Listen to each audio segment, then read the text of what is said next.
The Audi Q5 and SQ5 are all new here for 2025, and in this video I'm going to cover this new generation of these vehicles, talk about the differences on the exterior, on the interior. I'm going to take them both for a drive, compare them back to back, and talk about the differences between them in every way, as well as also talking about the kind of fuel economy you can expect for these vehicles, and also the pricing and how they compare to the competition. So on the outside here, both of these are on the new PPC platform, and they share nothing with the old version.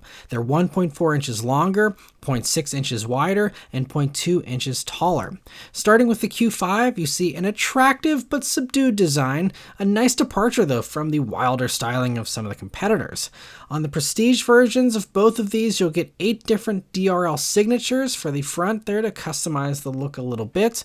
Out back, you also get OLED taillights on the prestige version that can do 8 different appearances as well and have a very cool 3D effect, and I also love how they come to a bit of a point there. One other great touch for these is that they all get real exhaust tips in the bumper now. No fake ones like the last generation. And that bumper has some cool texturing to it too. Moving on to the SQ5, you can see that you get a more aggressive bumper there in the front and a sportier grille design that has a little S badge in it as well, which is appreciated. On the sides, you get sportier wheels available in either 20 inches and 21s compared to the range of smaller 18 to 20 inch wheels you can get on the regular Q5. Moving on to the back, you'll see the quad exhaust tips and the sportier rear bumper with a little faux diffuser there at the bottom. The interior of the all-new Q5 is really impressive. This is the new Audi infotainment system and setup that they have here, and this whole new Audi interior we saw first with the Q6 e-tron, and now we're seeing here in the gas Q5s. And so as far as the basics, so I'm in a Q5 currently. I'm going to also talk about the differences with SQ5, but for Q5 here, you have these really nice perforated leather seats here in this prestige version that we're in, and they have all the usual adjustments, including a thigh extension, which is great.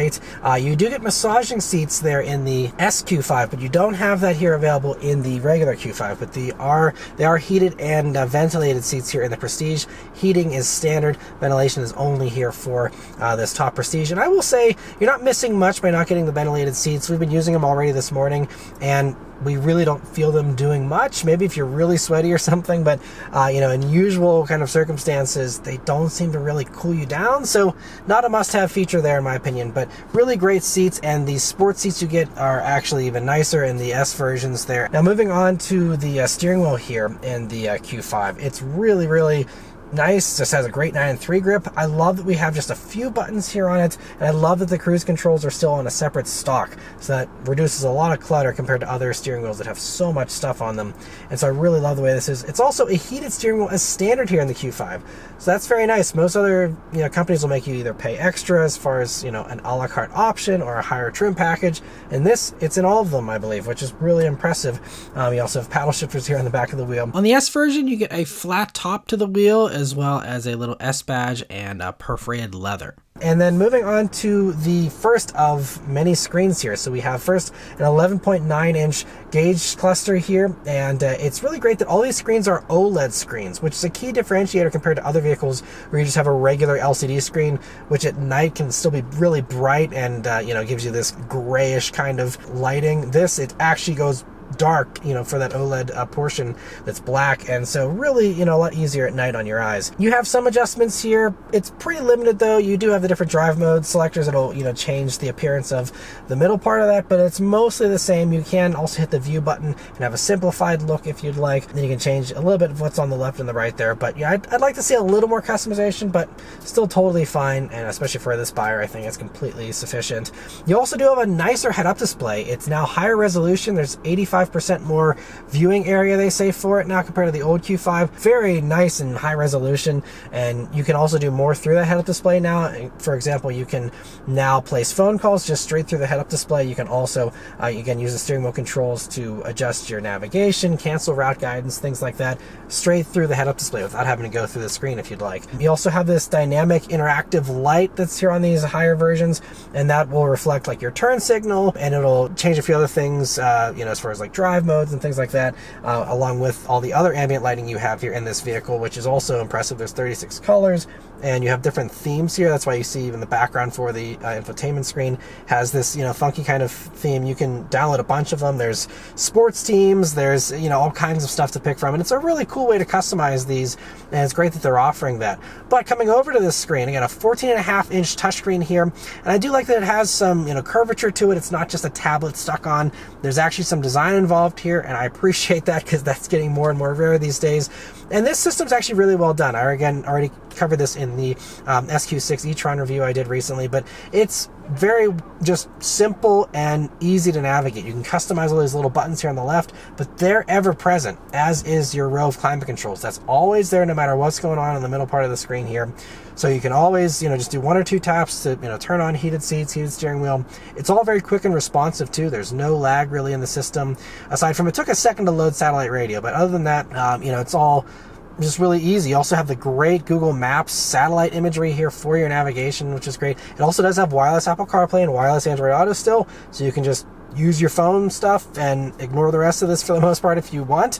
And it's great that they continue to offer that option, because other luxury competitors like Cadillac don't offer that anymore. So it's really great that you have this flexibility, and just a really nice system to navigate. You also have the option here for another 10.9-inch touchscreen here on the passenger side. Not a must-have, but it basically will do all the same stuff as the main screen for the most part.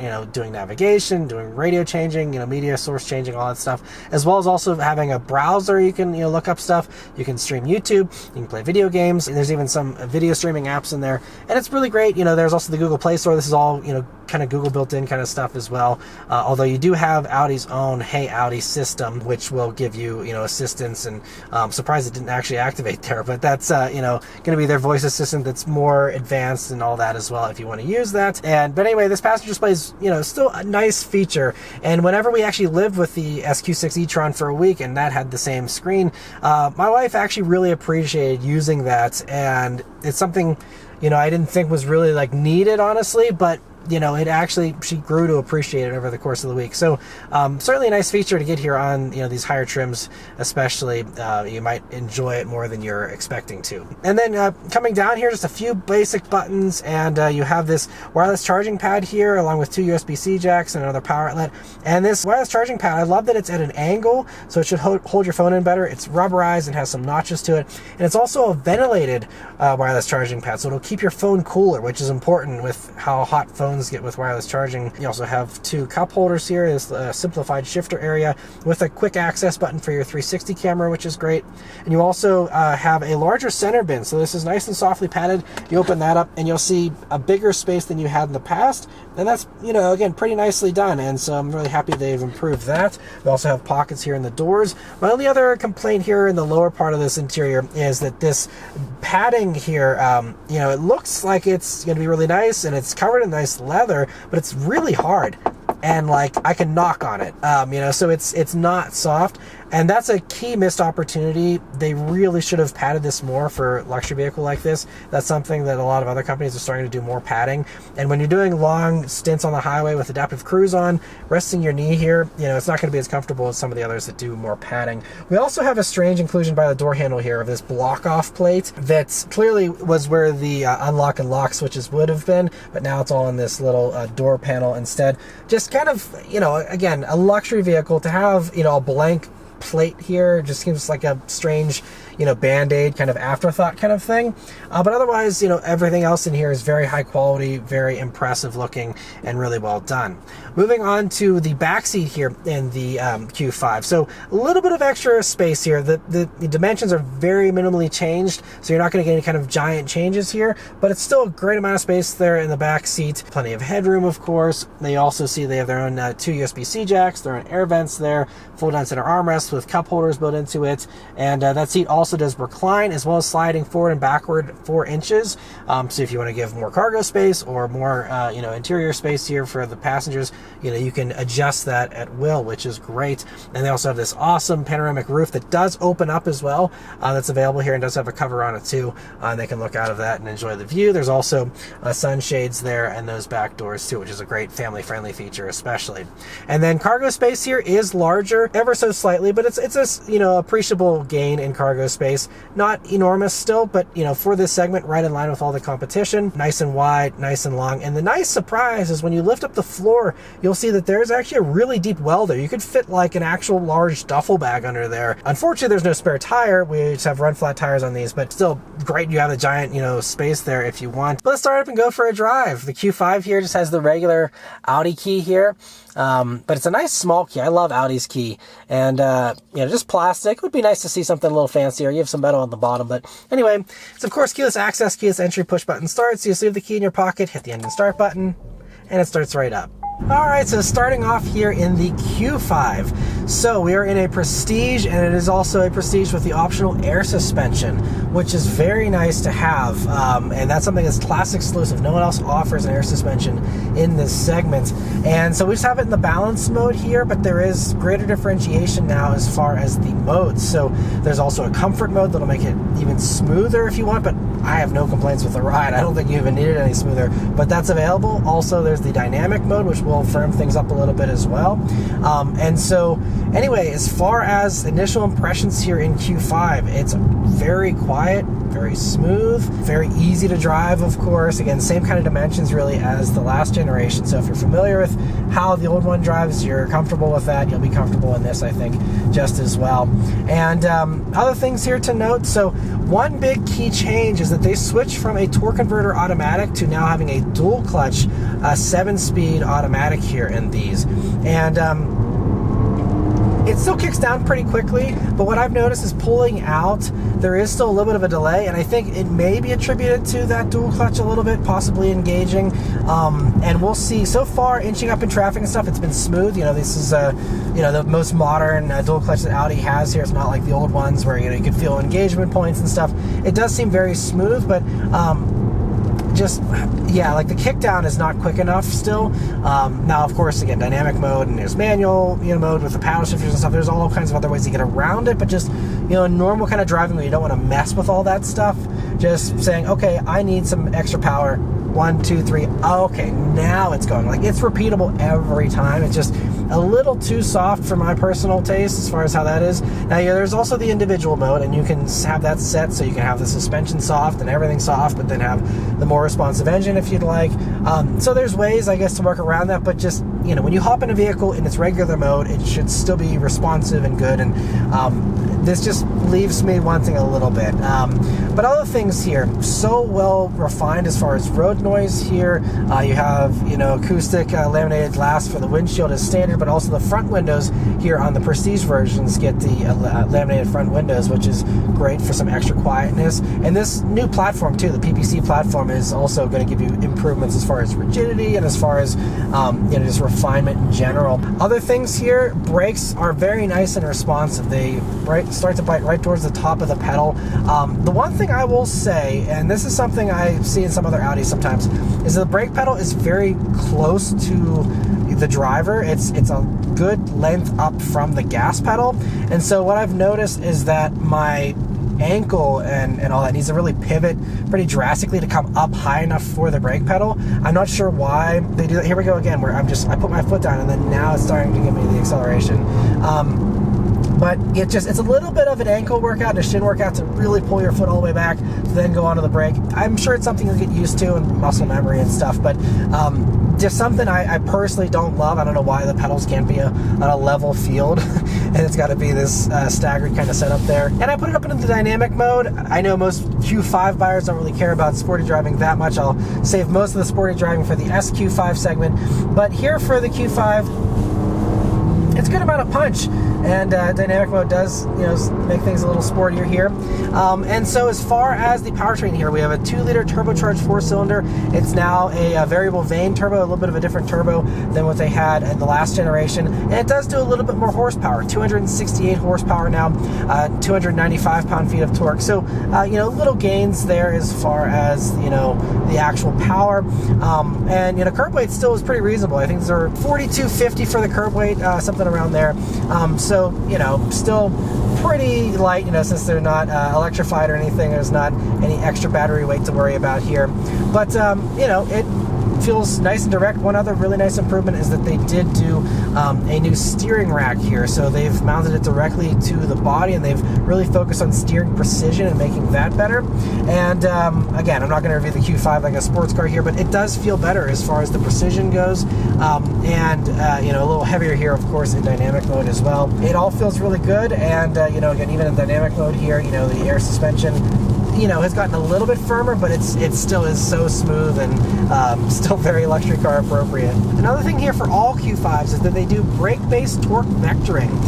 And so that's going to give you a little bit of a better handling characteristic there, and, just mean that if you happen to be on an awesome mountain road like I am now, it'll keep up with you just fine. And again, even in the non-sporty one here, going around this little sweeping corner here, constant radius kind of thing, it's really doing a good job. Feels nice and stable and flat.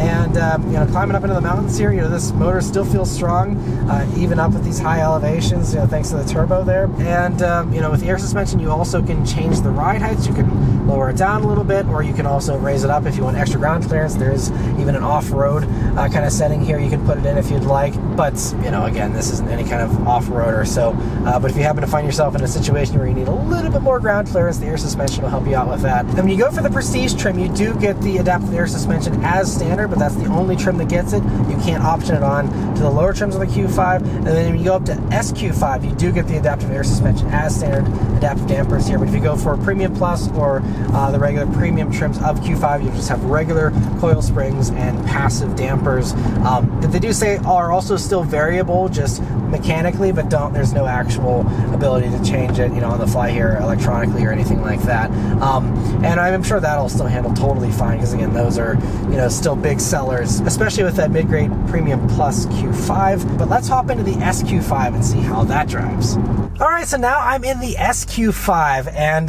we have a good straight road here for a minute before we get into some more corners, and I'm going to try out the acceleration and see how this does. We're going to roll into it from 5 miles per hour again, and here we go. There's this delay.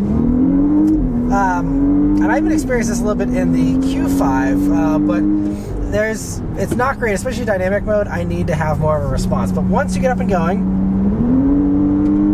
it goes nicely, and it sounds great. So we have a 3-liter turbocharged V6 engine. It now is a variable vane turbo, so it's a new turbo compared to the prior gen.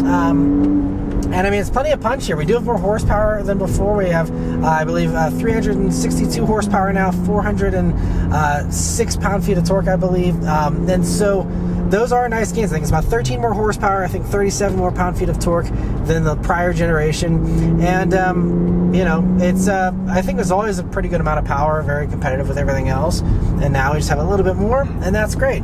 And so as far as the other things about it here, so, the exhaust, by the way, is standard. You get just, this active exhaust, which does quiet down in the other modes. If you don't want to have it be super loud, you can have it be a little more sedate. Also, we can try out some manual shifting here, because again, this is the 7-speed dual clutch automatic now instead of the torque converters we used to have in these Q5 and SQ5. So, all right, here we go. I like its little bump on the upshift there. It's very firm, which is what I think you want in something like this, especially the S model. You want that sportiness, and you get that here. And but that was interesting. I did a kick down on the pedal there, and it dropped me down a gear instead of holding the gear I wanted to be in. So that's an interesting thing, and other vehicles do that too, but some do actually hold the gear that you're staying in. So don't love that. Wish it would hold that gear better, but try another downshift here. The downshifts are nice and quick. I think, yeah, I'm pretty happy with the shift speeds here. Yeah, I do like that little bump. I wasn't expecting that, honestly, whenever you upshift. That's fun. I would like to hear more exhaust stuff, though. I mean, every once in a while, you can hear a little bit of a crackle and burble. It's a little bit there, but you know, I'd like even more. I mean, that's what the aftermarket's for, I suppose. And it is nice to do, you know, functional, real exhaust tips here on this.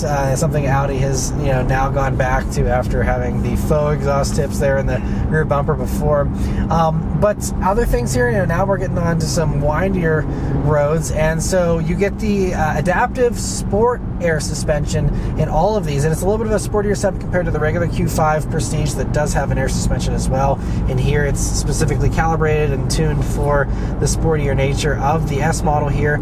And it also comes with the sport rear diff. We also still have that brake-based torque vectoring system, all assisting us, of course, quattro all-wheel drive. We were actually in some rain a little bit earlier, and it seemed like it was doing a good job with that. We were even on the Q5, we were even on some dirt roads, and quattro's, you know, legendary. It's a very, very good all-wheel drive system, and so obviously no changes here as far as that goes.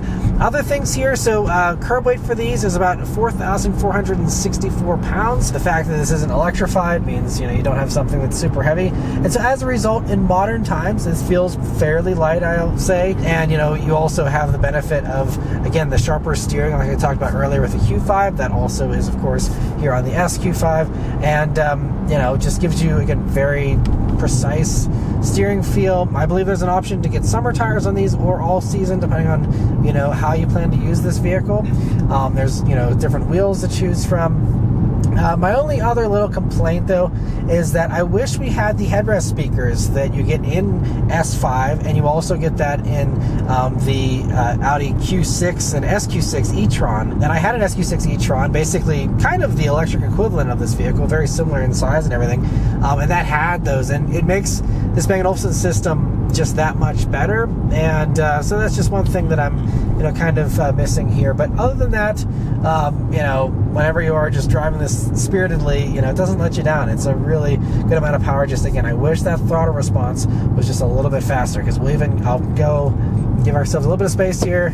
Again, I'm in the sportiest mode, and it just takes too long. So that's my big complaint here with this, but that's the only complaint. Everything else is really, really good. All right, but I'm going to do a little launch here and see how this gets off the line whenever you actually do launch control. So here we go.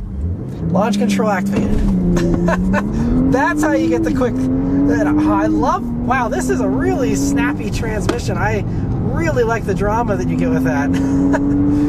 It's really fun.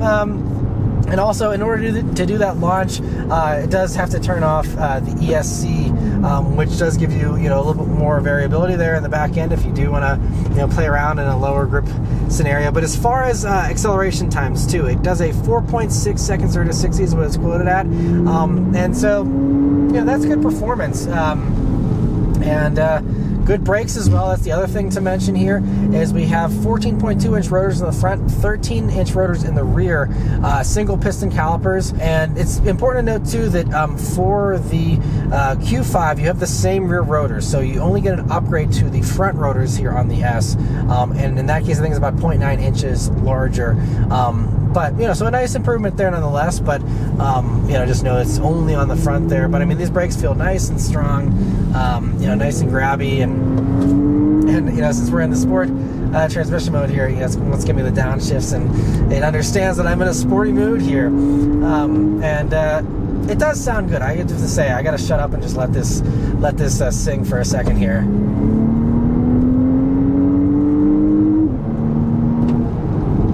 Does sound really good. So yeah, did a great job here on the exhaust note.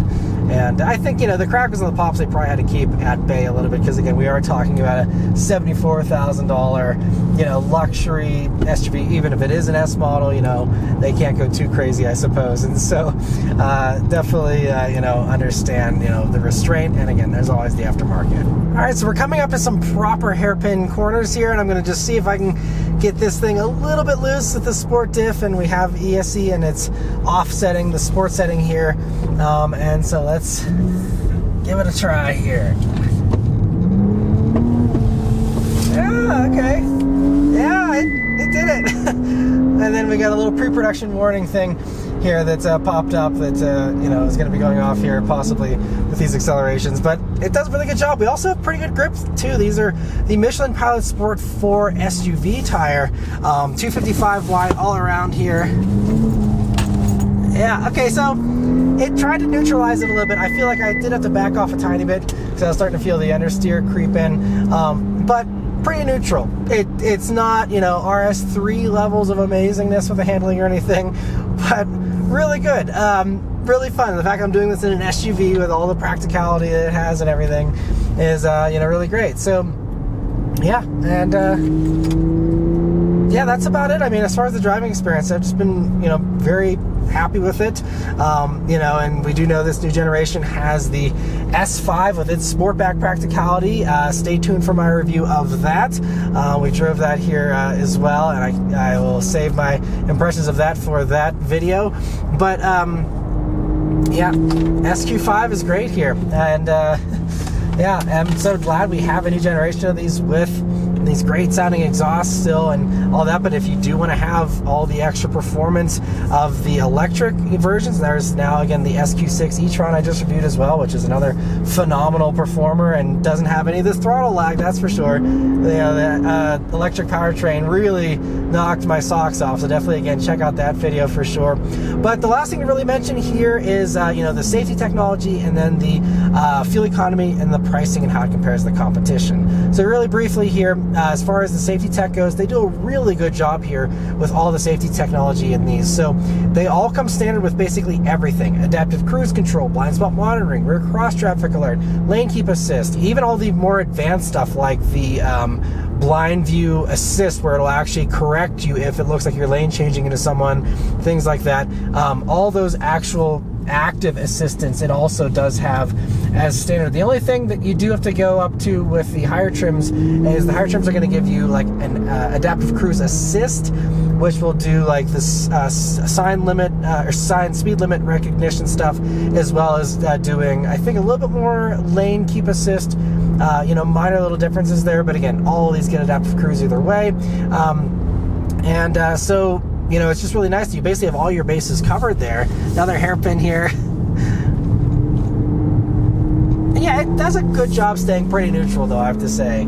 Obviously, again, if you drive beyond the car's limits, you know, you're going to get yourself into some trouble. But, you know, it's very forgiving, and it does work with you. And, yeah, it's a great time. But anyway, so, yeah, it's just great. We have all that. The other little safety thing, though, that I want to mention is that they did add a center airbag. So there's now an additional airbag, I think 9 total now for this vehicle. And so that actually is going to kind of cushion, you know, any impacts between the occupants in any kind of potential crash. And that's something we're seeing with a few other cars, but that is kind of pretty cutting edge new stuff. And I'm really happy that they've also focused on crash protection as well as just the technology. And that's something I really appreciate. We also do know, you know, if the Q6 e-tron is anything to go off of, that just got a Top Safety Pick Plus award. And I'm assuming that, you know, these will also probably get that same designation. We'll have to wait and see. But, you know, bottom line is very safe vehicles again. And the fact you get all this standard safety equipment too is notable, because Mercedes still charges you thousands of dollars for safety technology packages, as does BMW. And the fact you get it all here in this, it makes it easier from a shopping standpoint. And it just is good to have all that stuff and have all your bases covered there. So I really love that Audi does that while still maintaining an excellent value. But anyway, let's talk about the fuel economy and then wrap it up with the pricing and how it compares to the competition. So, as far as fuel economy goes for the regular Q5, they're rated at 22 mpg city, 30 mpg highway, and 25 mpg combined. You lose between 3 to 4 mpg going for the extra cylinders of the SQ5, with that rated at 19 mpg city, 26 highway, and 22 combined.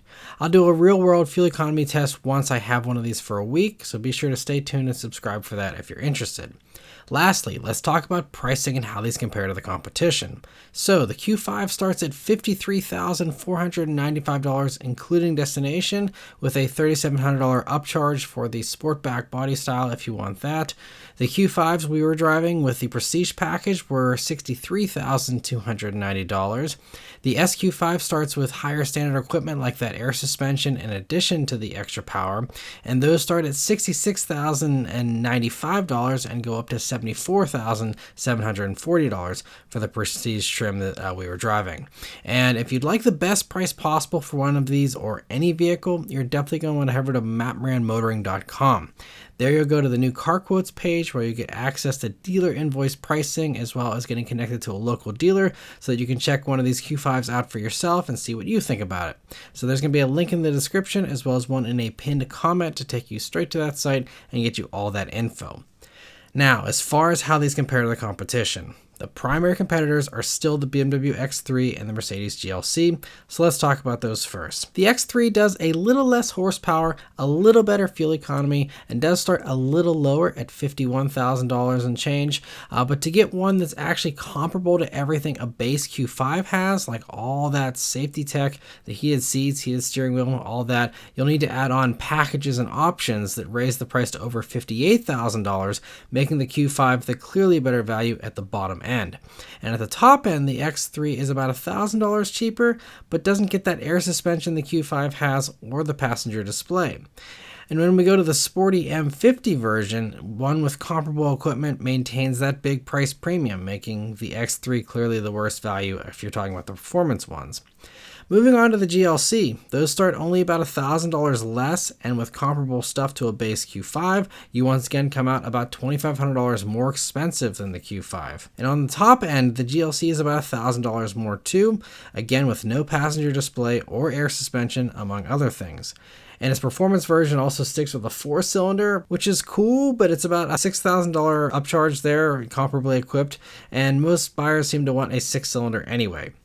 Now, moving on to two more compelling competitors, we have the Lincoln Nautilus and the Genesis GV70. The Nautilus is a little bit roomier and a little more plush feeling while also having a very high-tech feel with its huge 48-inch display. They're about $56,000 to start, so a little bit more expensive than the Audi, and one that's comparable to this Prestige trim for the Audi is about $2,000 more than that Audi. So, it maintains a little bit of a price premium, but Lincoln is also the only one in this segment to offer hands-free highway driving with Blue Cruise, plus there's a hybrid version available for just $2,500 more. And so because of that hands-free capability, the extra plushness, and all these other things, the Nautilus is actually my current favorite vehicle in this segment. I was really blown away by it, and it's, I think, better than you might be expecting. The GV70 is one of the best values in this segment and another one of my favorites, starting at just $49,500, even with all that standard safety tech just like the Audi. And even a higher trim with most of the same stuff is only $57,000, $6,000 less than the Q5. Their twin-turbo V6 version isn't quite as sporty as the SQ5, but that also gives you a few grand discount if you're interested in that. Lastly, the other two value competitors are the Lexus NX and the Acura RDX. Both start in the mid-40s for comparable features and top out in the low to mid-50s, basically where the Q5 starts. But both are a little more dated, especially the RDX, but they're both great choices as well if you're looking to save some money over the Q5, and the NX also offers hybrid and plug-in hybrid versions.